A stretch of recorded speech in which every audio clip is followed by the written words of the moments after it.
Salam Indonesia. Anda menyaksikan berita terkini bersama saya, Agus Jagatraya.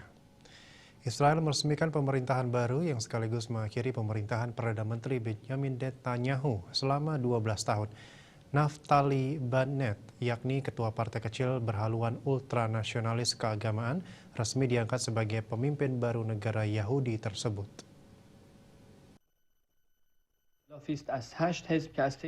Berdasarkan perjanjian pembagian kekuasaan di antara 8 partai politik, Bennett akan menjadi Perdana Menteri selama 2 tahun. Perjanjian ini semula hampir tidak mungkin tercapai karena hanya ada sedikit kesamaan di antara 8 partai tersebut, kecuali dalam hal mengakhiri masa jabatan Netanyahu yang penuh gejolak.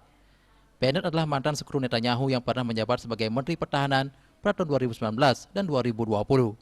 Selanjutnya Bennett yang berusia 49 tahun akan digantikan oleh Yair Lapid yang berusia 57 tahun untuk 2 tahun berikutnya. Yair Lapid yang pernah menjabat sebagai Menteri Keuangan juga dikenal sebagai mantan pembawa berita televisi yang menengahi kesepakatan untuk menggulingkan Netanyahu. Dalam pemilu Israel Maret lalu atau yang keempat dalam 2 tahun terakhir, Yair Lapid meraih total suara terbesar kedua setelah Netanyahu dari Partai Likud. Netanyahu yang telah berusaha menggagalkan koalisi 8 partai yang menggulingkannya akan tetap menjadi pemimpin oposisi. Namun ia juga akan segera diadili atas tuduhan korupsi. Sementara itu, Presiden Amerika Serikat Joe Biden memberikan ucapan selamat kepada para pemimpin baru Israel dan menyatakan antusias untuk memperkuat semua aspek kerjasama yang erat dan langgeng antara kedua negara.